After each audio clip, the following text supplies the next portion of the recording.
colleagues in the PCC.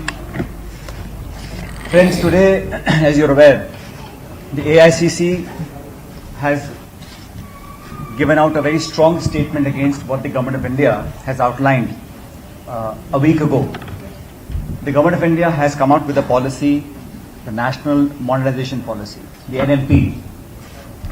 I want to spend a few minutes just enunciating what the policy entails and what it is that I think is of great danger for our economy and for the future of this country. Privatization versus disinvestment versus monetization. I think this play of words needs to be explained very clearly. They say the NMP will get a revenue of 6 lakh crores over the next 4 years. 1.5 lakh crores is what the finance minister said they will get by quote unquote monetizing these assets. The question is, what are these assets? We have roads, highways, megawatt power projects, transmission lines, gas pipelines, food grain storage, telecom fiber, telecom towers, airports, ports, national stadiums, mining blocks, and railways. These are all assets, and some of them are core strategic assets. These assets have been built over the last 6 decades with the hard-earned money of our taxpayers. These assets are making money.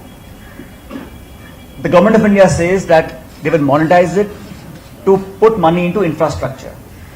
The Prime Minister has on 3 occasions from the Red Fort in Delhi announced 100 lakh crore investment for infrastructure.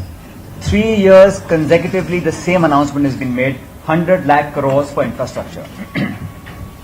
This money the Government of India will raise, will it go to fulfill the 5.5 lakh crore deficit that we are running today? Is it there to boost revenues? Is it there to put fresh infrastructure in place? But the monetization and the quote-unquote strategic giving away of our assets is something that the Congress party and the people of India are in opposition. 91, when Manmohan Singh ji was the finance minister, in 91 when Narasimha Rao ji was prime minister, it was the Congress party which started the liberalized economy regime. We have always been pro-investment, pro-growth, and I think to my mind, India is where it is today because of that turn the economy took in 1991. But today, the same BJP, which has the Swadeshi Jagran Manch, the Bharatiya Kisan Sangh, opposing these policies where the Government of India says, Atmanirbhar Bharat, today these assets are being put on the block. The question is, where is the process? Where is the transparency? And these railways, ports and airports that are now being given out, Finance Minister says that the ownership will be with the Government of India. Now, in 30 to 50 years, when all these assets have been drained from all their value, what will the Government of India get back if the lease is not extended? We are of the opinion that these strategic assets and these public sector undertakings, these infrastructures, if they are given to few individuals, it will create in our economy either monopolies or duopolies.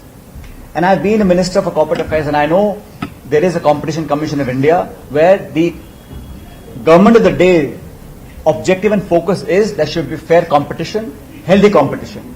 But when you only have a handful of players in very important sectors such as aviation, railways, coal mining, power transmission, you create monopolies and duopolies. Then the taxpayer will be charged more money and we will end up in a... And here's the irony of it. The public sector undertakings were constructed when land was acquired almost free or very cheap. So the taxpayer, the Indian citizen, gave its tax money, land and assets for the government to develop public sector. That public sector for the last 50, 60 years has been working.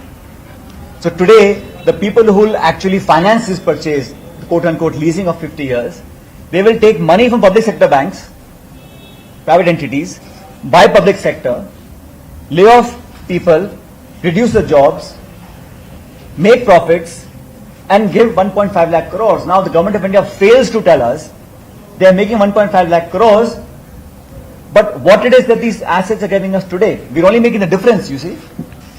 Congress Party's manifesto last time, general elections, we had said that loss-making entities, which are non-strategic in nature, please I underscore this, they were non-strategic in nature, loss-making entities, which did not have a large market share of any sector, they would be allowed to have investments.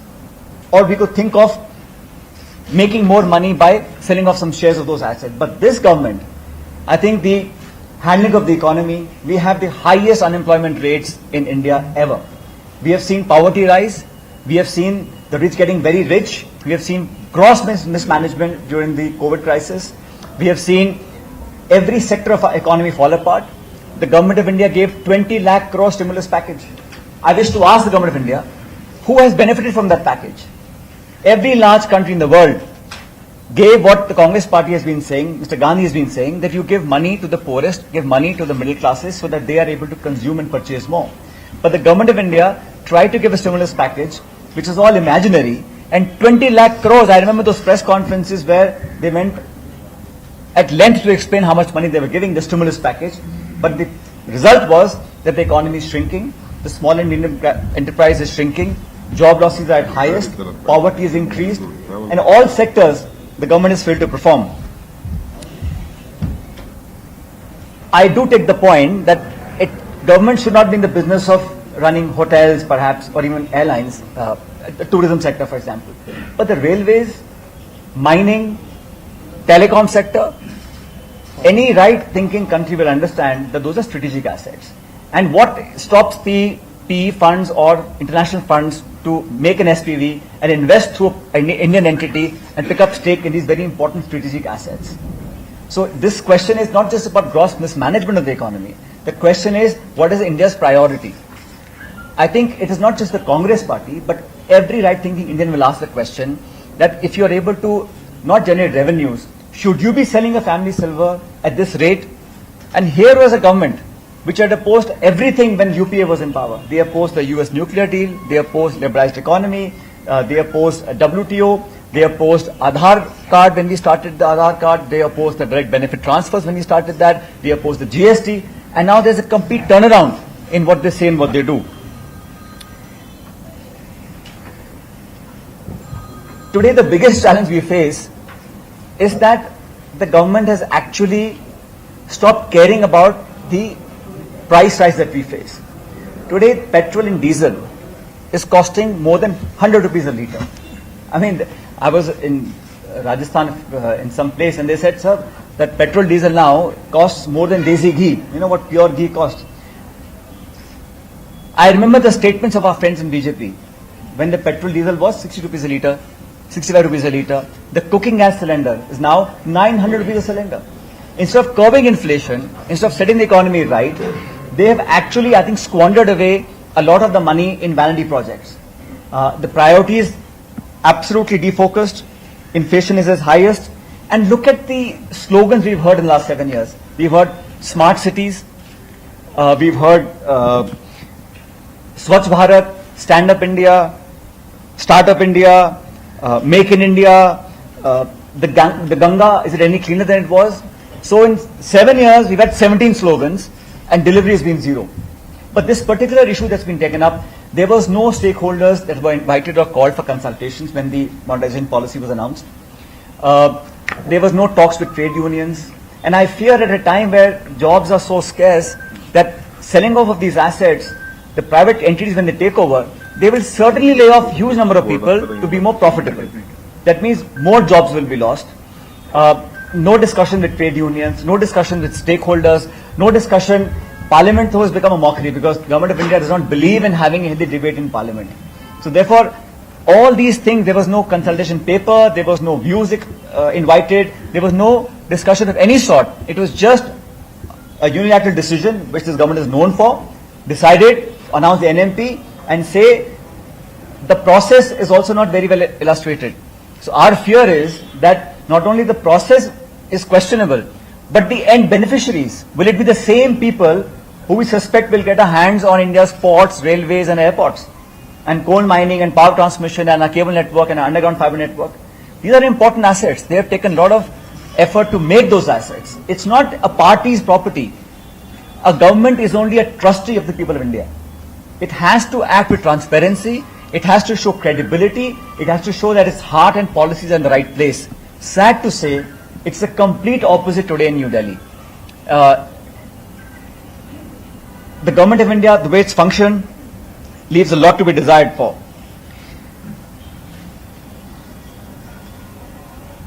I think what is also important is that the government of India is known for marketing and branding.